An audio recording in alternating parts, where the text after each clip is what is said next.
Temperance. Temperance is a curbing of the hunger of the body, the influence of negative emotions, and the self-centered aspirations of the ego. This cardinal virtue, forever gathering other virtues safely beneath its broad wings, protects the soul from the extremes which tempt it. Our flesh, when satiated, finds temporary satisfaction in indulgence, but in time becomes ever more dissatisfied with the more it attains. Addiction brews and dark spirits enter our being, gaining control of our faculties and maneuvering us like puppets to achieve their deadly ends. We can become like hungry wolves, forever seeking to fulfill our perceived needs, and as a result devour ourselves and others. Material goods and money fool us into thinking they are gods. Food says it will end our emptiness. Drugs and alcohol promise us no pain.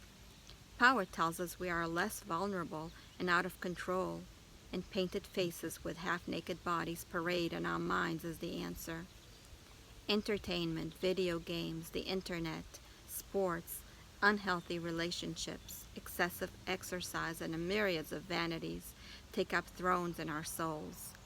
Television, the new blessed sacrament, which families sit before and adore, infiltrates our minds like an imperceptible poisonous gas.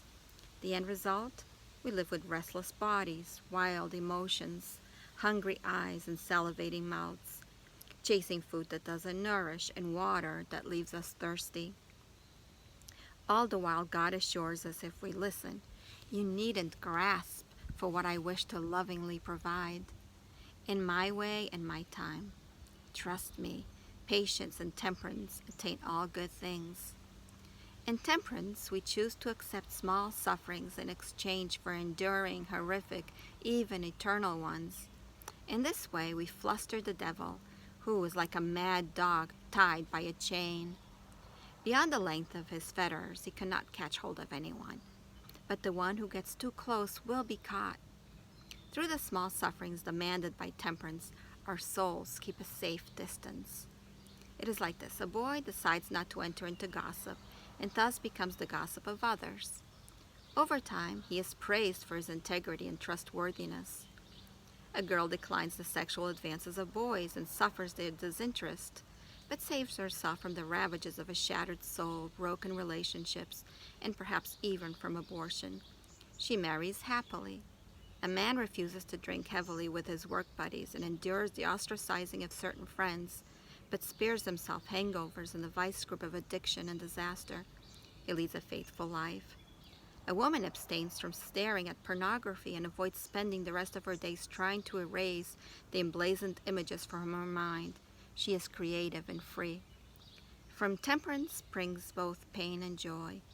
In a certain sense, we could maintain that the pain has been conquered, or at least has lost its most frightening sting, meaninglessness. From the finite suffering that temperance brings, glorious fountains of virtue gush forth, and the higher they reach, the more fertile the subsoil from which they spring. God delights in the temperate soul, offering it answers, flashes of light, and comfort in persecution. A panorama of numerous avenues and transcendent gifts opens up to it because the temperate soul is one God can trust.